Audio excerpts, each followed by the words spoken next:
안녕하세요. 저는 올해 63살 새 남매 중 맞이 김영숙입니다.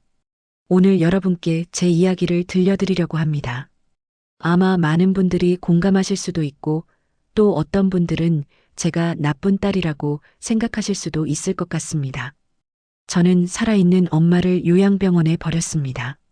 입으로는 모시고 간다라고 말했지만 마음속에서는 분명히 그렇게 말하고 있었어요. 버린다고 말이지요. 그날이 아직도 생생합니다. 11월 중순 차가운 바람이 불던 화요일 아침이었습니다. 둘째 동생 영호가 운전대를 잡고 말했습니다. 누나, 이제 그만하자. 누나 허리도 다 나갔잖아. 뒷좌석에는 우리 셋, 그리고 창밖만 멍하니 보는 89살 엄마가 앉아 계셨지요. 엄마는 떨리는 목소리로 계속 말씀하셨습니다. 나 안 갈 거야. 집에 있을 거야. 나는 괜찮아. 하지만 차는 이미 요양병원 주차장에 들어서고 있었습니다. 그 말이 칼처럼 가슴에 박혔지만 저는 고개를 돌렸습니다. 엄마와 눈을 마주칠 용기가 없었거든요. 제가 왜 이런 선택을 하게 되었는지 처음부터 말씀드릴게요. 저는 1961년생으로 태어났습니다. 전쟁 직후라 먹을 게 없던 시절이었지만 부모님은 제게 배움의 기회만큼은 주려고 애쓰셨어요. 고등학교를 졸업하고 은행에 들어가서 정년까지 성실하게 일했습니다. 26에 남편을 만나 결혼했고 두 아이를 키우며 평범하고 조용한 삶을 살아왔어요. 저희 아버지는 제가 49살 때 갑자기 심근경색으로 돌아가셨습니다. 그날도 아침에는 멀쩡히 신문을 보고 계셨는데 오후에 밭에 나가시다가 그대로 쓰러지셨어요. 그때부터 엄마는 혼자 사셨습니다. 처음 몇 년간은 엄마가 정말 건강하셨어요. 아버지 없는 적적함을 달래려는 듯이 오히려 더 부지런히 사셨습니다. 새벽 5시면 일어나서 텃밭에 나가고 시장도 보시고 반찬도 만들어서 저희 집과 동생들 집에 가져다 주시곤 했지요. 손자 손녀들이 학교에서 돌아오는 길목에서 기다리다가 용돈도 쥐어주시고 생일이면 미역국도 끓여주셨어요. 그런 엄마를 보면서 저는 안심했습니다. 아직 건강하시니까 괜찮겠구나. 혼자서도 잘 지내시는구나 하고 생각했어요. 그때만 해도 치매라는 게 우리 집 일이 될 거라곤 꿈에도 생각 못했습니다. 그런데 3년 전부터 엄마가 조금씩 이상해지기 시작했습니다. 처음엔 아주 사소한 일들이었어요. 같은 말을 여러 번 반복하시고 어제 누가 왔는지 기억 못하시고 냉장고에 같은 반찬을 여러 개씩 만들어 넣어두시곤 했습니다. 엄마 건망증이 좀 심해지시네라고 생각했지요. 하지만 점점 심해졌습니다. 가스불을 켜놓고 잠들기도 하시고 돈을 어디에 뒀는지 몰라서 집을 뒤지시기도 했어요. 급기야는 저를 보고 당신 누구야? 라고 물으신 날도 있었습니다. 그때서야 저는 뭔가 심각하다는 걸 알았어요. 병원에 모시고 가서 검사를 받아보니 중등도 알츠하이머형 치매 판정을 받으셨습니다. 의사 선생님은 이제부터가 시작입니다라고 말했어요. 그 말이 무슨 뜻인지 그때는 몰랐지만 지금은 압니다. 정말 긴 터널의 입구에 막 들어선 것이었어요. 그때부터 저는 매일 퇴근 후에 엄마 댁에 들렀습니다. 은행에서 정년 퇴직한 후 파트타임으로 일하고 있었는데 일이 끝나면 곧장 엄마 집으로 향했어요. 약을 챙겨드리고 냉장고 안 상한 음식은 없는지 확인하고 가스불은 잘 끄셨는지 점검했습니다. 주말에는 엄마를 저희 집으로 모셔와서 함께 지냈어요. 동생들도 처음엔 도와줬습니다. 영우는 누나, 내가 주말에 모실게라고 했고 영순이도 엄마 병원 갈 때 내가 같이 갈게라고 했어요. 하지만 시간이 지나면서 점점 발길이 뜸해졌습니다. 다들 각자 사정이 있으니까 어쩔 수 없다고 생각했어요. 하지만 엄마의 상태는 점점 나빠졌습니다. 혼자 계시기가 위험해졌어요. 어느 겨울날은 영하 10도 추위에 여름 옷만 입고 밖을 헤매시다가 이웃분이 신고해서 찾기도 했습니다. 경찰차가 엄마를 데려다 주었을 때 엄마의 입술이 새파랗게 얼어있던 모습을 저는 평생 잊을 수 없을 것 같아요. 또 어느 날 밤에는 화장실에서 넘어지셔서 새벽 2시에 119를 부르기도 했습니다. 응급실에서 밤을 샌 후 다행히 큰 부상은 없었지만 의사 선생님이 말했어요. 혼자 두시면 안 됩니다. 24시간 누군가가 옆에 있어야 해요. 결국 작년 봄부터 엄마를 저희 집으로 모셨습니다. 남편은 당연한 일이다. 우리가 모셔야지라고 했지만 표정에서 부담스러워하는 걸 느낄 수 있었어요. 이제 30살이 넘은 큰딸은 할머니 좋다면서도 집에 있는 시간이 현저히 줄어들었고 둘째 아들도 할머니 때문에 집에 친구들을 못 데려온다고 불만을 표했습니다. 집 분위기가 완전히 바뀌었어요. 예전에는 가족들이 거실에 모여 TV도 보고 이야기도 했는데 이제는 각자 방에 들어가 문을 닫고 지냈습니다. 엄마가 같은 말을 계속 반복하시니까 다들 피곤해했거든요. 처음 몇 달은 그래도 괜찮았습니다. 엄마도 낯선 환경에 적응하려고 애쓰셨고 저도 희망을 가지고 있었어요. 시간이 지나면 좀 나아지실 거야라고 생각했습니다. 엄마와 함께 옛날 앨범도 보고 좋아하시는 트로트도 틀어드리고 같이 장 보러 나가기도 했어요. 하지만 현실은 달랐습니다. 밤마다 엄마는 치매가 심해져서 나 집에 가야 돼. 애들 밥 해야지 하면서 새벽 2, 3시에 문을 열려고 하셨어요. 제가 깨어서 엄마 여기가 집이에요. 애들은 다 컸어요 라고 말씀드려도 10분 후면 또 같은 말씀을 하셨습니다. 정말 힘들었던 건 엄마가 저를 모르는 날들이었습니다. 어느 날은 당신 누구야? 우리 집에서 뭐해? 라고 하시면서 제 손을 밀치셨어요. 그럴 때마다 가슴이 무너져 내리는 느낌이었습니다. 저를 낳고 기르신 엄마가 저를 남처럼 바라보시는 그 눈빛이 너무 아팠거든요. 어느 날 밤에는 엄마가 화장실을 못 찾고 거실에 소변을 보셨습니다. 아침에 일어나서 그걸 발견한 엄마는 울면서 제 손을 잡고 말씀하셨어요. 내가 미쳤나 보다. 미안하다 얘야. 그 순간만큼은 저를 알아보셨던 것 같습니다. 그 손을 잡고 저도 엉엉 울었어요. 그래도 낮에는 일을 나가야 했습니다. 파트타임 일이라지만 생계를 위해서는 포기할 수 없었거든요. 하지만 집에서는 24시간 엄마를 돌봐야 했어요.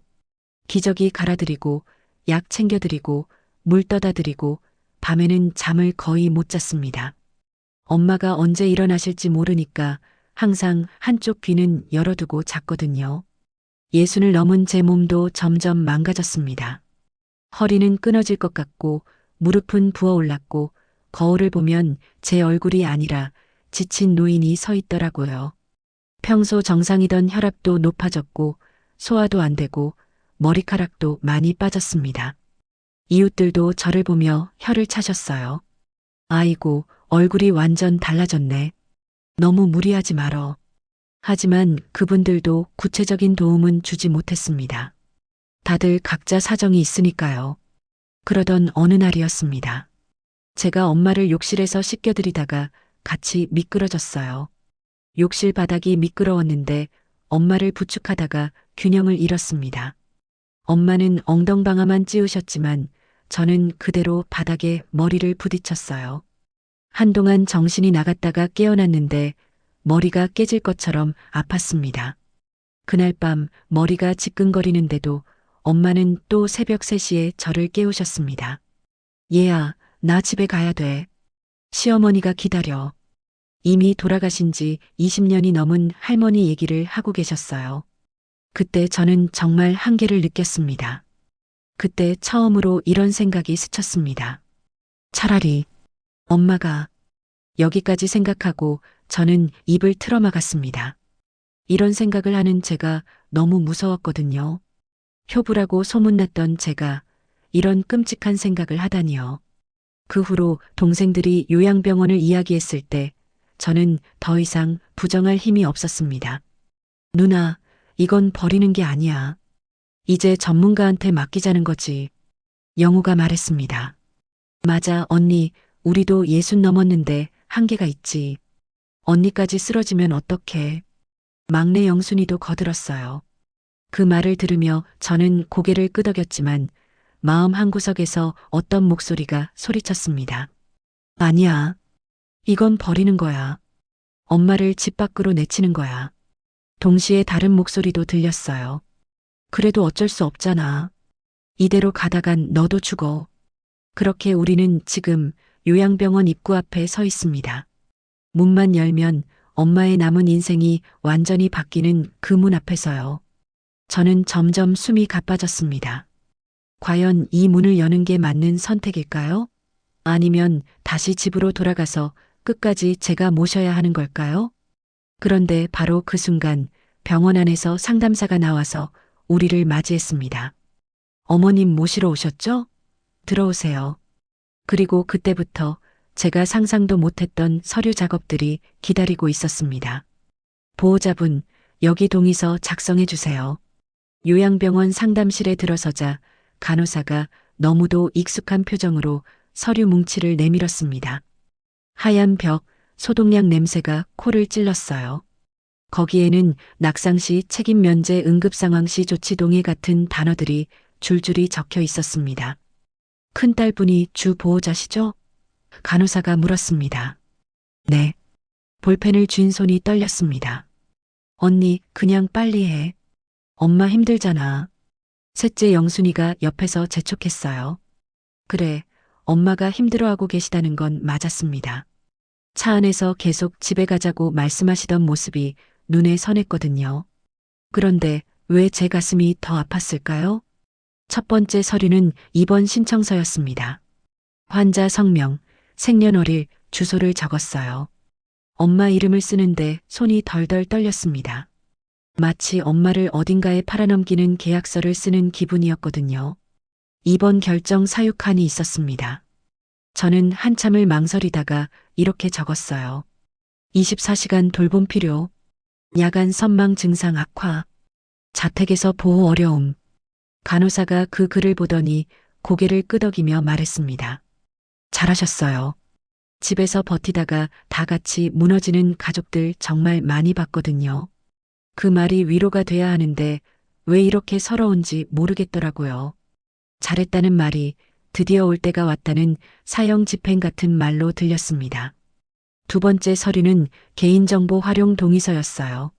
엄마의 모든 정보를 병원에서 관리한다는 내용이었습니다. 병력, 복용 약물, 응급 상황 시 연락처까지 모든 걸 맡긴다는 거죠. 세 번째는 의료진 처치 동의서였습니다. 이게 제일 무거웠어요. 만약 엄마가 의식을 잃거나 응급 상황이 생겼을 때 어디까지 치료할 것인지를 미리 정하는 서류였거든요. 이 부분은 천천히 생각해서 체크하세요. 간호사가 조심스럽게 말했어요. 연명치료, 심폐소생술, 인공호흡기. 이런 단어들을 보니까 현실이 확 다가왔습니다. 엄마가 정말 마지막 단계로 가고 있다는 걸 인정하는 순간이었어요. 영우가 저를 재촉했습니다. 누나, 엄마 차에서 기다리고 계셔. 빨리 끝내자. 저는 떨리는 손으로 체크박스에 표시했습니다. 그 순간 마치 엄마의 운명을 제가 결정하는 것 같았어요. 네 번째 서류는 비용 납부 동의서였습니다. 한 달에 150만 원. 국민건강보험 적용받아도 이 정도였어요. 세 남매가 나눠낸다고 해도 한 사람당 50만 원씩이었습니다. 형편이 어려우시면 지역사회복지관에서 지원받을 수 있는 제도도 있어요. 간호사가 덧붙였어요. 하지만 저희는 그 정도는 아니었습니다.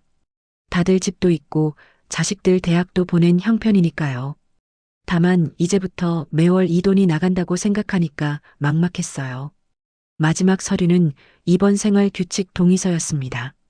면회 시간, 외박 규정, 개인 물품 반입 제한 등이 적혀 있었어요. 특히 면회는 오후 2시부터 6시까지라는 조항을 보니까 가슴이 답답했습니다. 그럼 평일에는 퇴근하고 오기 어렵겠네요? 제가 물었어요. 네, 그래서 주말에 주로 오시는 가족분들이 많아요. 간호사가 답했습니다. 저는 계산을 해봤습니다. 일주일에 한 번, 많아야 두 번밖에 못 본다는 얘기였어요. 지금까지 하루도 빠지지 않고 봤던 엄마를 이제는 일주일에 한 번밖에 못 본다니요. 입원 동의서 마지막에 보호자 서명 부탁드려요. 간호사가 펜을 가리켰습니다. 저는 한참을 망설였어요. 이 서명을 하는 순간 정말로 엄마를 여기에 맡기는 거니까요. 서명을 하고 나자 간호사가 말했습니다. 그럼 이제 어머님을 병실로 모시겠습니다. 우리는 엄마를 모시고 병실로 향했습니다. 복도는 길고 하였어요. 곳곳에서 휠체어에 앉은 어르신들이 멍하니 벽을 바라보고 계셨습니다. 어떤 분은 간병인과 이야기하고 계셨고 어떤 분은 혼자 중얼거리고 계셨어요. 엄마가 그 모습들을 보시더니 제 손을 더 꽉 잡으셨습니다. 나도 저렇게 되는 거야? 하고 작은 목소리로 물으셨어요. 저는 뭐라고 대답해야 할지 몰랐습니다. 거짓말로 아니다라고 할 수도 없고 그렇다고 그럴 수도 있다고 말할 수도 없었거든요. 엄마, 여기 누우시면 돼요. 2인실 병실이었는데 한 분은 이미 계시고 엄마 자리는 창가 쪽이었어요. 침대에 엄마를 눕히자 엄마가 제 손을 꼭 잡으셨습니다. 집에 가자. 나 여기 있으면 안 돼. 나는 괜찮아. 너 힘들면 내가 나갈게. 그 말이 뒤엉켜 가슴을 찔렀습니다. 제가 힘들어서 엄마를 여기 보낸다는 걸 엄마도 알고 계신다는 뜻이니까요. 엄마, 여기 계셔야 해요. 여기가 더 좋아. 간병인 선생님이 24시간 계시잖아요. 억지로 웃으며 말했지만 목소리가 떨려서 금방 들통났어요. 나 밥만 잘 먹으면 돼. 방 한 칸만 있으면 돼. 집에 있자. 엄마는 끝까지 포기하지 않으셨습니다. 마치 감옥으로 끌려가는 죄수처럼 제 손을 붙잡고 버텨셨지요. 그때 간병인 선생님 두 분이 오셔서 말씀하셨어요. 어머니, 여기 침대가 편해요. 한번 누워보세요. 엄마는 마지못해 침대에 누우셨지만 계속 제 손을 놓지 않으셨어요. 저는 어떻게 해야 할지 몰라서 그냥 서 있었습니다. 간병인 선생님이 친절하게 설명해 주셨어요. 식사는 하루 3번 침대에서 드시고요. 약은 저희가 시간 맞춰 드릴게요. 화장실 가실 때는 벨 누르시면 저희가 도와드려요. 엄마는 그 말을 듣고 계셨지만 눈빛이 불안해 보였어요. 새로운 환경, 새로운 사람들 사이에서 혼자 지내야 한다는 게 얼마나 무서우셨을까요? 그럼 저희는 이만. 영호가 일어서려고 하자 엄마가 벌떡 일어나셨어요. 어디가? 나도 같이 갈래. 엄마, 여기서 좀 쉬세요. 내일 또 올게요. 제가 달래드렸지만 소용없었어요. 싫어. 나 집에 갈래. 여기 무서워. 엄마 목소리가 점점 커졌습니다. 룸메이트 할머니도 깨어서 우리를 쳐다보셨어요. 저는 부끄럽고 미안했습니다. 간병인 선생님이 능숙하게 엄마를 달래셨어요. 어머니, 괜찮아요. 제가 옆에 있을게요. 자녀분들 내일 또 오신다고 하니까 조금만 기다려요. 그제서야 엄마가 조금 진정되셨어요. 하지만 여전히 불안한 표정이셨습니다. 저는 마지막으로 간병인 선생님께 부탁드렸어요. 혹시 밤에 잠 못 주무시면 전화 주세요. 그리고 아프시거나 이상한 일 있으면 바로 연락 주세요. 네, 걱정하지 마세요. 잘 모시겠습니다. 병실 문 앞에서 저는 뒤돌아봤어요. 엄마는 침대에 앉아서 저를 바라보고 계셨습니다. 그 눈빛이 너무 슬퍼 보여서 저는 더 이상 볼 수가 없었어요. 복도를 나오면서 영순이가 말했어요. 그래도 잘했어, 언니. 이제 좀 쉬어. 영우도 거들었습니다. 응, 이제 누나도 사람답게 살아야지. 하지만 저는 전혀 홀가분하지 않았어요. 오히려 가슴이 더 무거웠습니다. 방금 전 엄마의 그 눈빛이 자꾸 떠올랐거든요. 주차장에서 차에 타기 전 병원 건물을 올려다봤어요. 어느 창문 너머에서 엄마가 저를 기다리고 계실 텐데 저는 그냥 집으로 돌아가는 거였어요. 차 안에서 영우가 물었습니다. 누나, 괜찮아? 응, 괜찮아. 대답했지만 목소리가 갈라졌어요. 집으로 가는 길 저는 계속 생각했습니다. 정말 잘한 걸까? 아니면 엄마를 버린 걸까? 답을 찾을 수가 없었어요. 그날 밤 저는 잠들 수가 없었습니다. 엄마가 지금 무슨 생각을 하고 계실까? 잠은 주무실까? 무서워하지는 않을까? 이런 생각들이 머릿속을 맴돌았거든요. 새벽 3시쯤 되자 더 이상 참을 수가 없어서 병원에 전화를 걸었습니다. 혹시 저희 어머니 괜찮으신가요? 간병인 선생님이 답해 주셨어요. 네, 지금 주무세요. 처음이라 좀 힘들어 하시긴 했는데 약 드시고 잠들었어요. 그 말을 듣고서야 조금 안심이 되었어요. 하지만 여전히 마음은 편하지 않았습니다. 다음 날 아침 저는 일찍 병원으로 향했습니다. 면회 시간 전이었지만 궁금해서 견딜 수가 없었거든요. 그런데 병실 문을 열고 들어가서 본 광경은 제가 예상했던 것과는 완전히 달랐습니다. 병실 문을 열고 들어갔을 때 엄마는 침대에 앉아 있었습니다. 예상과 달리 울고 계시지도 화내고 계시지도 않았어요. 다만 창밖만 멍하니 바라보고 계셨습니다. 엄마, 제가 조심스럽게 부르자 엄마가 천천히 고개를 돌리셨어요. 너 왔니? 목소리가 아주 작았습니다. 다행히 저를 알아보고 계셨어요. 그런데 엄마의 표정이 어딘가 달랐습니다. 어제까지의 불안함이나 화남이 아니라 마치 모든 걸 포기하신 것 같은 표정이었거든요. 간병인 선생님이 말씀해 주셨어요. 어머니가 새벽에 1시간 정도 오셨는데 아침 드시고 나서는 계속 저렇게 앉아 계세요. 제 가슴이 철렁 내려앉았습니다. 엄마가 울고 계셨다니요. 저는 집에서 잠 못 이루고 뒤척이고 있을 때 엄마는 홀로 이 낯선 곳에서 우시고 계셨던 거였어요. 엄마 아침 드셨어요? 물어봤지만 대답이 없었습니다. 간병인 선생님이 대신 답해 주셨어요. 반은 드셨는데 더 안 드신다고 하시네요. 저는 엄마 옆에 앉았습니다. 엄마, 뭐 불편한 거 있으세요? 엄마가 잠시 후에 말씀하셨어요. 집에 언제 가니? 그 질문에 저는 할 말을 잃었습니다. 언제 집에 가실 수 있을까요? 솔직히 말해서 아마 영영 못 가실 수도 있었거든요. 엄마, 여기서 좀 더 계시다가 몸이 좋아지면 말꼬리를 흐렸습니다. 엄마는 다시 창밖으로 고개를 돌리셨어요. 더 이상 아무 말씀도 하지 않으셨습니다. 저는 1시간쯤 있다가 집으로 돌아왔어요. 그런데 집에 있어도 마음이 편하지 않았습니다. 엄마 없는 집이 이렇게 허전할 줄 몰랐어요. 오후에 영우가 전화를 걸어왔습니다. 누나, 병원비 얘기 좀 하자. 이번 달부터 내야 하잖아. 응, 그래야지. 나는 한 달에 40만 원까지는 낼 수 있어. 그런데 영순이가 30만 원밖에 못 낸다고 하더라고. 계산기를 두드려 봤습니다. 40만 원 더하기 30만 원은 70만 원. 전체 비용 150만 원에서 빼면 80만 원이 남았어요. 그럼 나머지 80만 원은 내가 내야 하는 거네? 응. 미안해, 누나. 근데 누나가 그동안 엄마랑 같이 살았으니까. 그 말에 저는 기가 막혔어요. 그동안 엄마 모시느라 고생한 게 오히려 더 많이 내야 하는 이유가 된다니요. 잠깐만, 그럼 내가 엄마 모신 게 죄야? 아니지, 그런 게 아니라. 누나가 경제적으로 좀 더 여유 있잖아. 여유 있다고요?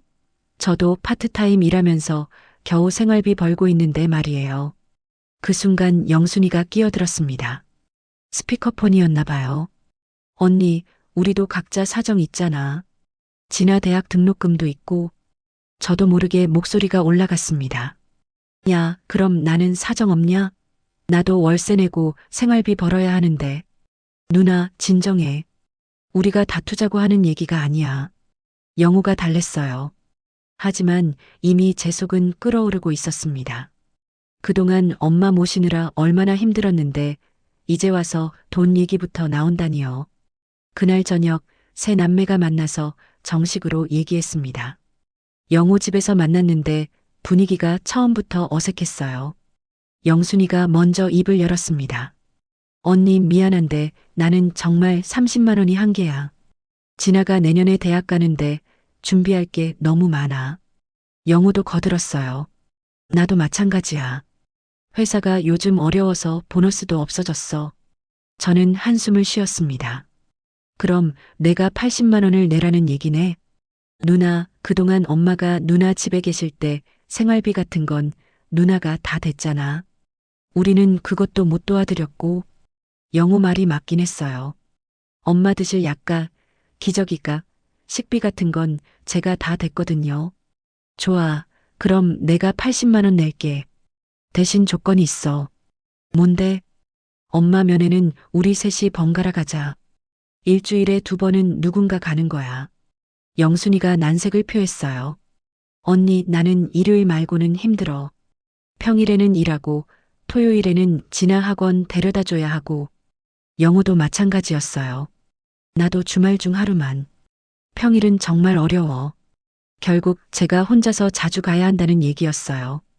돈도 많이 내고 면회도 자주 가고. 그럼 이렇게 하자. 제가 제안했어요.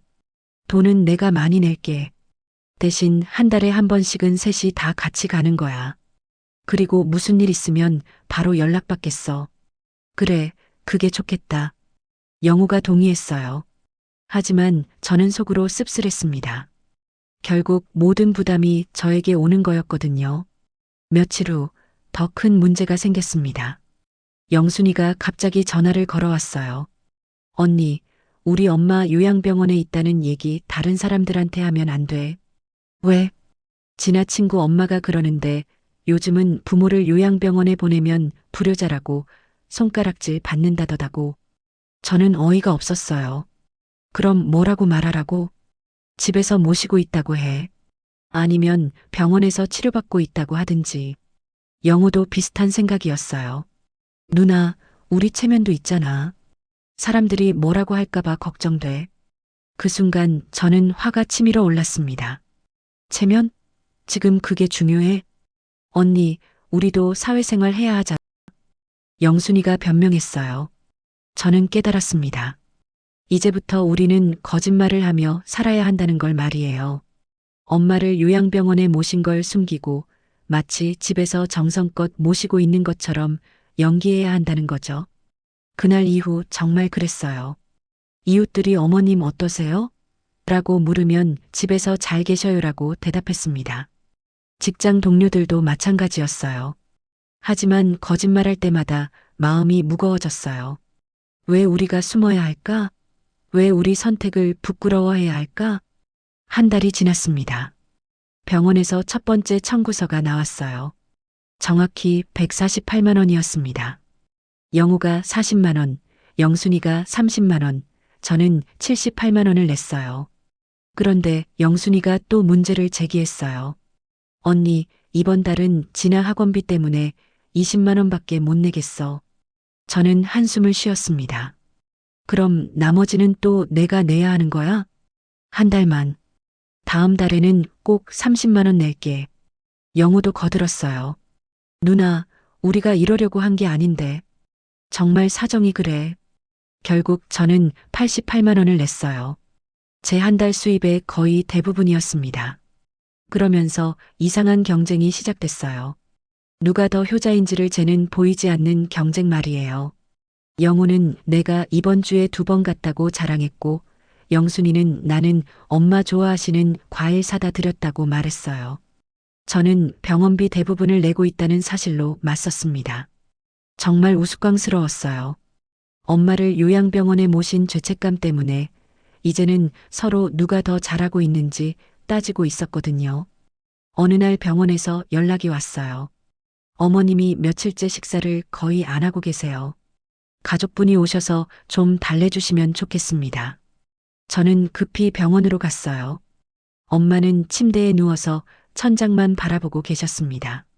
엄마, 왜 밥을 안 드세요?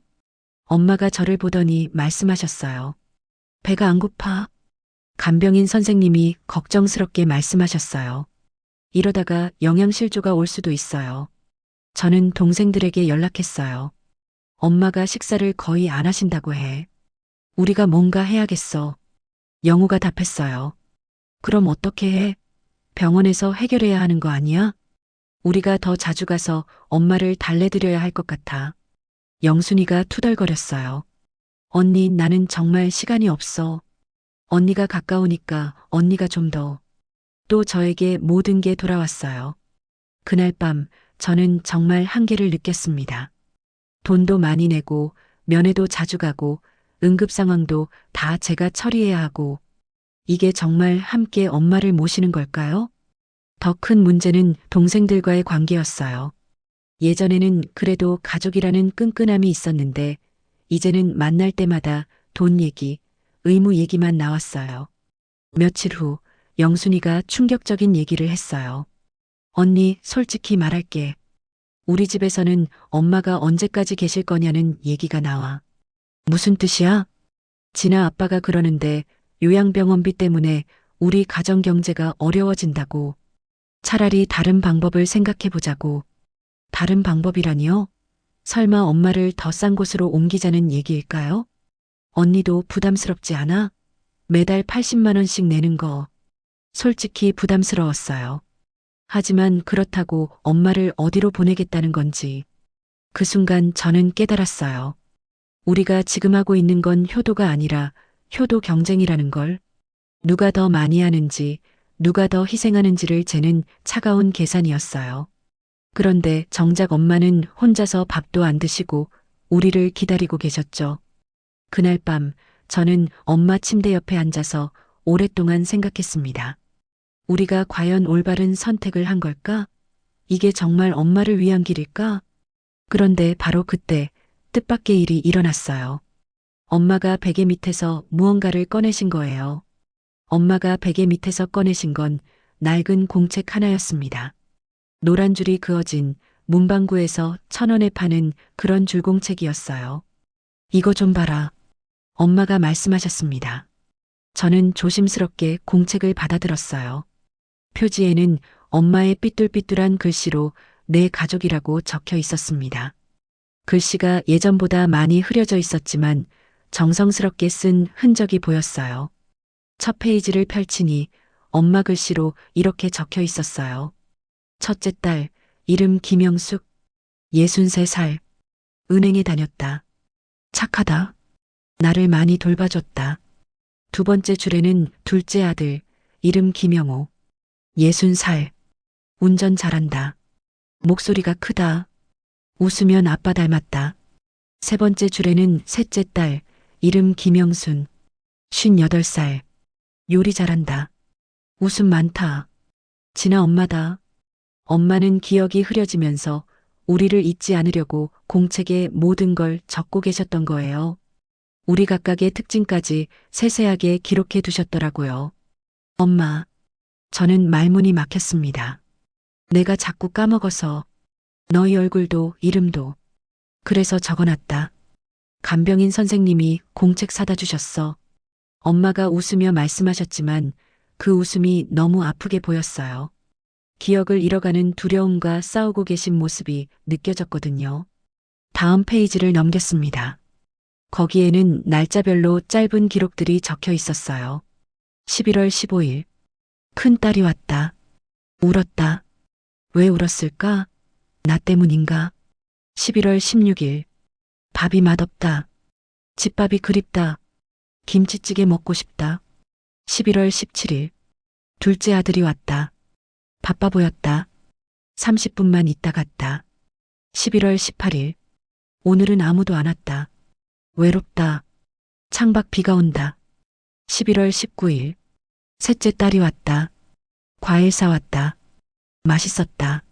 제 가슴이 먹먹해졌습니다.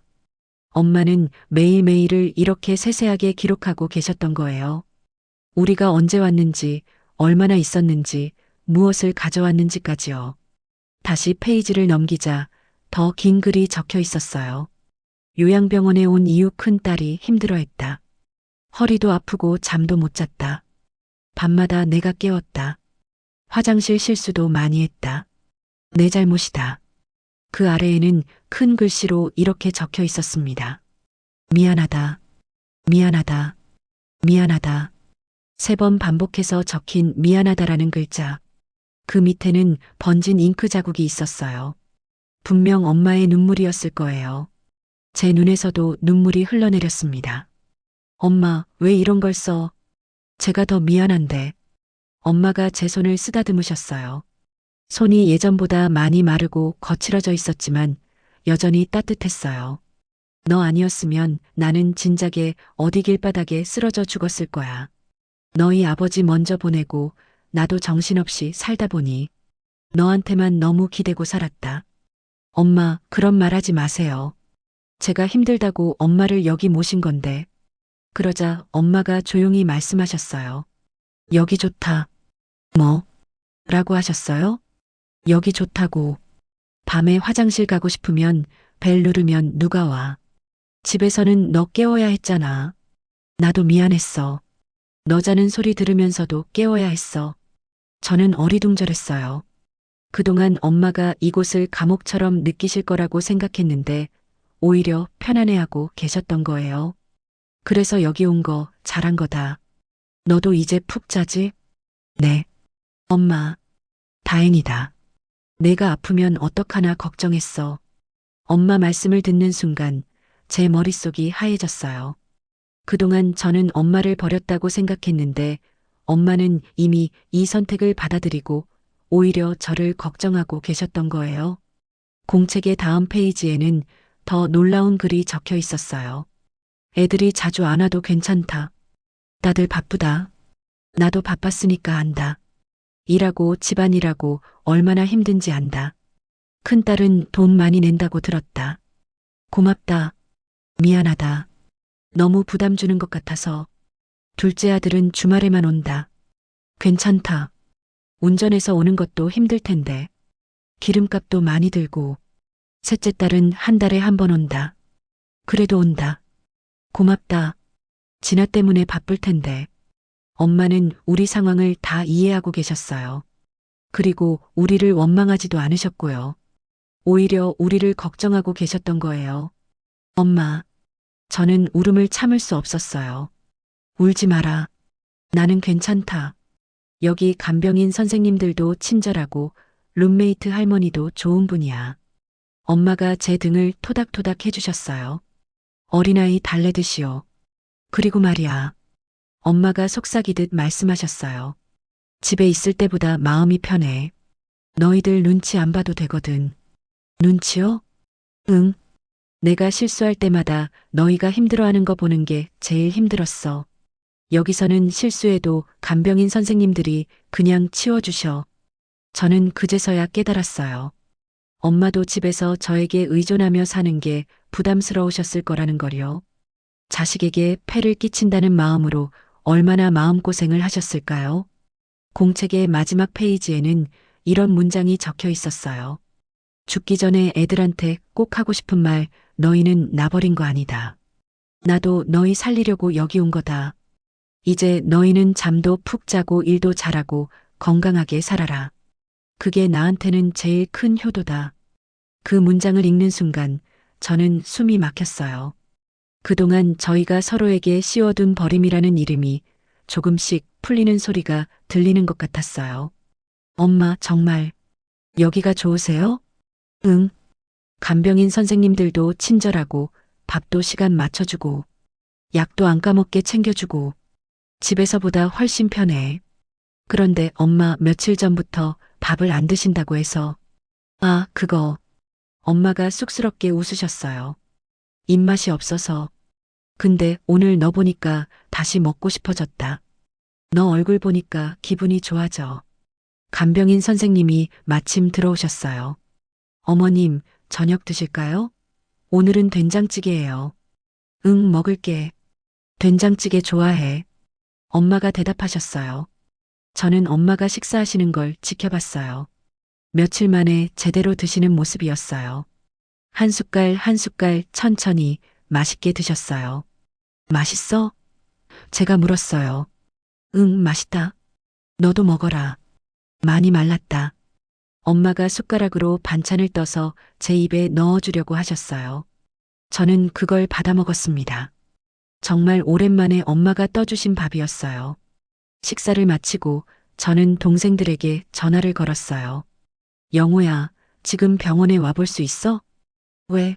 무슨 일 있어? 엄마 아프셔? 아니야, 엄마가 우리에게 보여주고 싶은 게 있나 봐. 중요한 것 같아. 알겠어. 지금 갈게. 영순이에게도 똑같이 전화했어요. 지금 병원으로 와. 엄마가 우리한테 하실 말씀이 있으셔. 1시간 후 영우와 영순이가 왔어요. 둘 다 급하게 왔는지 숨이 차 있었어요. 엄마, 무슨 일이세요? 영우가 물었어요. 저는 엄마의 공책을 보여드렸습니다. 영우가 공책을 읽더니 눈가가 붉어졌어요. 엄마, 이런 걸 쓰고 계셨어요? 너희 잊을까 봐서. 나이 들면 깜빡깜빡하잖아. 영순이도 공책을 받아 읽었어요. 점점 울먹거렸어요. 엄마, 저희가 얼마나 못된 자식들인지. 돈 타령만 하고 면회도 제대로 안 오고. 괜찮다. 다들 사정 있는 거 안다. 나도 너희 나이 때 바빴으니까. 엄마가 오히려 우리를 위로해 주셨어요. 그날 저녁 우리 세 남매는 엄마 병실에서 오랫동안 이야기했어요. 정말 오랜만에 가족다운 대화였어요. 영우가 말했어요. 엄마, 죄송해요. 그동안 누나한테만 맡기고. 저도 이제 더 신경 쓸게요. 나도 미안해, 엄마. 돈 얘기만 하고. 진아 때문에 바쁘다고 핑계만 댔어요. 영순이도 사과했어요. 저도 말했어요. 엄마, 저도 미안해요. 엄마 마음도 제대로 생각 안 하고 제 힘든 것만 생각했어요. 엄마가 우리 손을 하나씩 잡으셨어요. 미안하다는 말 그만해. 이제 앞으로 어떻게 할지만 생각하자. 지나간 일은 지나간 거야. 그 말에 우리는 서로를 보며 고개를 끄덕였어요. 영우가 먼저 말했어요. 누나, 병원비 다시 계산하자. 내가 50만 원 낼게. 아내랑 상의했는데 괜찮다고 해. 영순이도 말했어요. 나도 40만 원 낼게. 진아 아빠랑 얘기해서 우리가 함께 내야 맞는 것 같아. 저는 손을 저었어요. 괜찮아. 내가 낼 수 있어. 아니야, 누나. 우리가 함께 내야 해. 이건 우리 모두의 일이야. 영우가 고집했어요. 맞아. 그동안 누나만 고생시켰어. 이제는 정말 함께 하자. 영순이도 거들었어요. 그 순간 뭔가 달라진 게 느껴졌어요. 예전처럼 서로 떠넘기려 하는 게 아니라 진짜로 함께 나누려는 마음이 생긴 것 같았거든요. 그리고 면회도 번갈아 가자. 일주일에 2번은 누군가 오는 거야. 응, 그렇게 하자. 나는 토요일에 올게. 영우가 말했어요. 나는 일요일에. 영순이도 약속했어요. 엄마가 흐뭇하게 우리를 바라보셨어요. 너희들 이러면 나 너무 행복해서 어떡하니? 이런 날이 올 줄 몰랐어. 그 말씀에 우리 모두 웃었어요. 정말 오랜만에 가족이 함께 웃는 순간이었어요. 그날 밤 집에 돌아가면서 저는 생각했어요. 엄마의 공책 한 권이 우리 가족을 다시 하나로 만들어줬다는 걸 말이에요. 그리고 그때까지만 해도 저는 몰랐어요. 이게 시작일 뿐이라는 걸요. 진짜 변화는 다음 주에 우리 세 남매가 함께 엄마를 뵈러 갔을 때, 그때 엄마가 우리에게 들려주실 마지막 이야기에서 시작될 예정이었거든요. 다음 주 일요일, 우리 세 남매가 처음으로 함께 엄마를 뵈러 갔습니다. 영우는 엄마가 좋아하시는 찐고구마를 사왔고, 영순이는 옛날 가족 사진을 프린트해서 들고 왔어요. 저는 엄마가 읽기 쉬운 큰 글씨로 된 단행본을 준비했습니다. 병실에 들어서니 엄마가 침대에 앉아서 우리를 기다리고 계셨어요. 3명이 동시에 온 걸 보시고는 환하게 웃으셨습니다. 어머, 너희들 다 왔네? 무슨 특별한 날이야?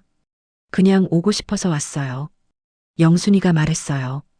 엄마는 우리가 가져온 것들을 하나하나 살펴보셨어요. 특히 가족 사진을 보실 때는 한참 동안 들여다보셨습니다. 이거 언제 찍었지? 너희들 정말 어렸네. 사진 속에는 아버지와 엄마 그리고 초등학생이던 우리 셋이 찍혀 있었어요.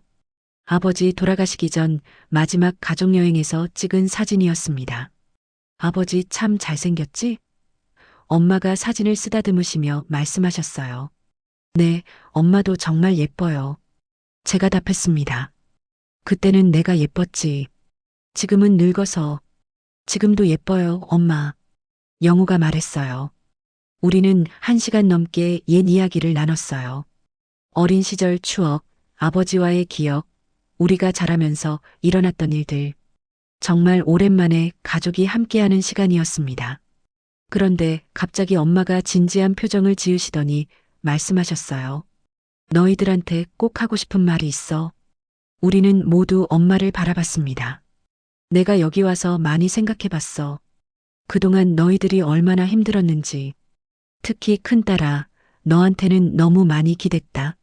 엄마, 아니야, 내 말 끝까지 들어.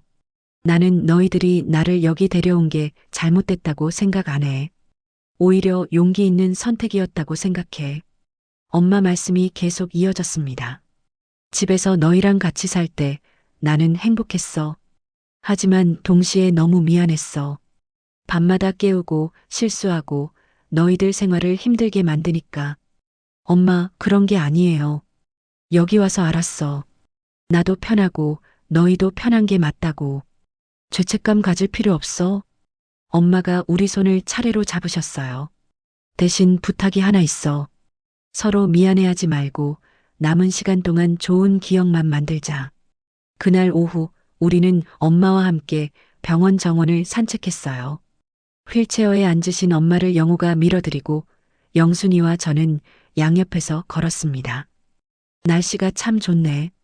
엄마가 하늘을 올려다보시며 말씀하셨어요. 네, 정말 좋아요. 너희들 어렸을 때도 이런 날에 공원에 갔었는데 기억나요? 아버지가 연날리기 해주셨잖아요. 영호가 말했어요. 맞아, 맞아. 그때 영순이가 연 놓쳐서 울었지. 에이, 그때 저 5살이었어요. 영순이가 웃으며 말했어요. 그 순간 엄마가 갑자기 말씀하셨어요. 나 언제 죽을지 모르잖아. 우리는 모두 멈춰섰어요. 엄마, 그런 말 하지 마세요. 아니야, 현실이잖아. 치매는 점점 심해질 거고 언젠가는. 엄마가 잠시 말을 멈추셨다가 계속하셨어요. 그래서 지금 이 순간이 소중한 거야. 내가 너희를 알아보고 너희들과 이야기할 수 있는 지금 말이야. 저는 눈물이 나려는 걸 참았어요. 엄마, 우리 오래오래 이렇게 지내요. 그래, 그랬으면 좋겠다. 하지만 언젠가는. 엄마, 영순이가 엄마 손을 잡았어요. 그날이 와도 괜찮아요. 우리가 엄마를 평생 기억할 거예요. 그래, 엄마. 우리 기억 속에 엄마는 영원히 살 거예요. 영호도 말했어요. 엄마가 고개를 끄덕이셨어요. 너희들이 그렇게 말해주니까 마음이 놓여. 그날 이후 우리는 정말 번갈아 가며 엄마를 뵈러 갔습니다. 영호는 매주 토요일에, 영순이는 일요일에, 저는 평일 중 하루를 택해서 갔어요. 병원비도 약속한 대로 나눠서 냈습니다. 영호 50만 원, 영순이 40만 원, 제가 60만 원. 예전보다 제 부담이 많이 줄었어요. 그런데 더 중요한 변화가 있었습니다. 우리 사이의 관계가 완전히 달라진 거예요. 예전에는 만날 때마다 돈 얘기, 의무 얘기만 나왔는데 이제는 엄마 안부를 진심으로 걱정하게 됐어요. 누군가 면회를 갔다 오면 나머지 둘에게 꼭 연락해서 엄마 상태를 알려줬습니다. 오늘 엄마가 밥을 잘 드셨대. 간병인 선생님이 엄마가 요즘 많이 밝아지셨다고 하더라. 엄마가 우리 걱정하지 말라고 하시네. 이런 대화들이 자연스럽게 오가게 됐어요. 몇 달이 지났습니다. 엄마의 치매는 조금씩 진행됐지만 우리는 그 변화를 받아들이며 함께 버텨나갔어요. 어느 날은 엄마가 저를 못 알아보셨어요. 당신 누구세요? 라고 물으실 때 예전 같으면 가슴이 무너졌을 텐데 이제는 차분하게 대답할 수 있었어요. 저는 따님이에요, 엄마. 아, 그래요? 반가워요. 그리고는 처음 만난 사람에게 하듯 정중하게 인사하셨어요. 그런 엄마도 사랑스러웠습니다. 영호와 영순이도 비슷한 경험을 했어요. 하지만 우리는 더 이상 슬퍼하지 않았어요. 대신 엄마가 편안해 하시는 것에 감사했습니다. 어느 날 간병인 선생님이 말씀해 주셨어요. 어머님이 정말 행복해 하세요. 자녀분들이 자주 오셔서 그런가 봐요. 다른 분들보다 훨씬 안정적이세요. 그 말을 듣고 우리는 뿌듯했어요.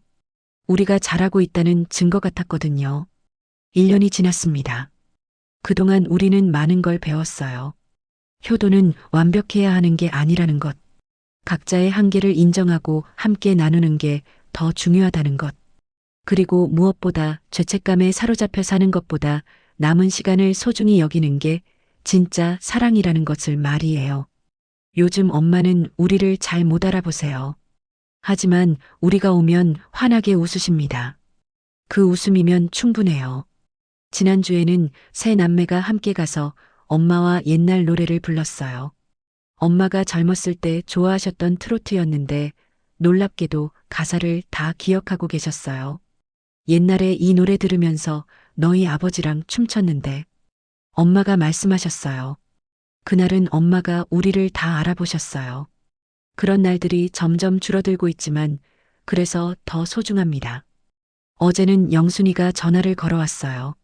언니, 내가 요즘 생각해보니까 우리가 정말 잘한 것 같아. 엄마 요양병원에 모신 거 말이야. 왜? 엄마가 행복해 보여. 집에 계실 때보다 훨씬 편안해 보인단 말이야.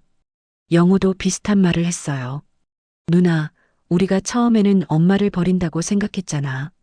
근데 지금 보니까 엄마와 우리 모두를 살린 거였어.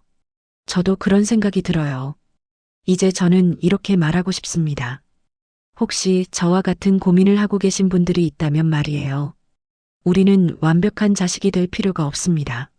하지만 포기하지 않는 자식은 될 수 있어요. 요양병원에 모시는 것이 버리는 게 아니라 때로는 가장 현실적이고 사랑스러운 선택일 수 있다는 걸 저는 이제 압니다. 물론 아직도 마음 한구석이 아픕니다. 엄마의 마지막 순간에 제가 곁에 있을 수 있을까? 그때도 웃으면서 손을 잡아드릴 수 있을까? 그런 걸 생각하면 두렵기도 해요. 하지만 하나는 분명해졌습니다. 죄책감만 붙잡고 울고 있는 시간보다 오늘 한 번 더 병원에 가서 엄마 손을 잡아드리는 시간이 훨씬 더 소중하다는 것. 며칠 전 엄마가 이런 말씀을 하셨어요. 너희들 나 버린 줄 알았지? 근데 나는 안 버려졌어. 너희가 온 날마다 나는 다시 집에 간 기분이야. 그 말씀을 들으며 저는 확신했습니다. 우리가 한 선택이 틀리지 않았다는 걸요. 어제 병원에서 돌아오는 길에 영순이가 말했어요. 언니, 우리 참 다행이다. 이렇게라도 함께 할 수 있어서. 응, 정말 다행이야. 엄마가 우리를 가르쳐 주신 것 같아. 가족이 뭔지, 사랑이 뭔지. 저도 그런 생각이 들어요. 엄마는 마지막 순간까지도 우리에게 소중한 걸 가르쳐 주고 계시는 것 같아요. 혹시 이 이야기를 듣고 계신 분들 중에 저처럼 요양병원 앞에서 문 손잡이를 붙잡고 수십 번을 망설이셨던 분이 있다면 이 말씀을 꼭 드리고 싶어요. 너무 자신을 미워하지 마세요. 우리는 완벽하지 않지만 그래도 사랑하고 있어요. 그리고 가능하다면 오늘 한 번 더 부모님께 안부 전화를 드려보세요. 한 번 더 얼굴을 보여드리세요. 그게 우리가 할 수 있는 가장 현실적이고 진실한 효도일 거예요. 지금 이 순간도 엄마는 요양병원 침대에 누워 계실 거예요. 우리를 기다리고 계실지도 모르고요. 내일 다시 가서 엄마 손을 잡아드리고 엄마 사랑해요라고 말씀드릴 거예요. 그것만으로도 충분합니다. 그것만으로도 우리는 좋은 자식이에요.